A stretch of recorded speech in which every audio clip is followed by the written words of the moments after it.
সংসারের সাতকাহনের আরেকটি ব্লগে স্বাগত। আজ ছিল বাড়িতে বাস্তু পুজো।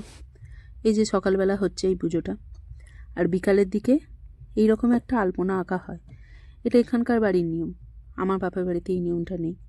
প্রত্যেক বছর মাই দেয় এই আলপনাটা, কিন্তু এবছর মায়ের হাতে ব্যথা হওয়ার জন্য মা পারেনি। তাই আমি বললাম ঠিক আছে, আমি দিয়ে দেবো।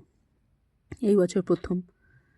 কীরকম নিয়ম ঠিক আর জানি না, মা বলে বলে দিচ্ছিল আর আমি দিচ্ছিলাম। এই আলপনাটা দিতে হয় চাল বাটা দিয়ে।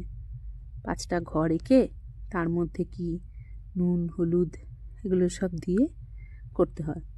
যে বাড়ির পুজোর যেরকম নিয়ম আর কি।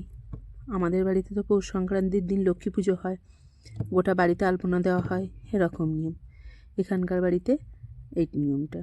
আর এই আলপনাটা দেওয়া হবে ঠিক সন্ধে লাগার আগের মুহূর্তে। আবার পরের দিন সকালবেলা সূর্য ওঠার আগেই এই আলপনাটা ধুয়ে ফেলে দিতে হবে, যাতে কাকে না দেখতে পায়। কাক যেন এই আলপনাটা দেখতে না পায়। এই যে আলপনা দেওয়া হয়ে গেছে, এরপর যেগুলো দিতে হয় সেগুলো দিচ্ছি।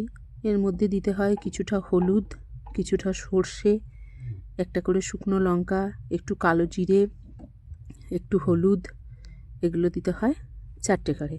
আর একটা ঘরে কিছুটা ধান আর খড় পাওয়া যায়নি বলে এই বছর দূর্বা দেওয়া হয়েছে, নাহলে খড় দিতে হয়, ওটা নাকি গোয়াল ঘর, সেই জন্য। মোটামুটি আমার আঁকা কমপ্লিট। মা সব বলে বলে দিয়েছে, দেখিয়ে দিয়েছে, যতটা পেরেছি করেছি।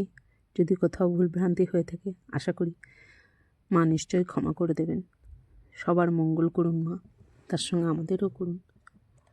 সবাই পৌষ সংক্রান্তিতে কেমন কাটালেন, সবার কেমন কাটলো বলবেন।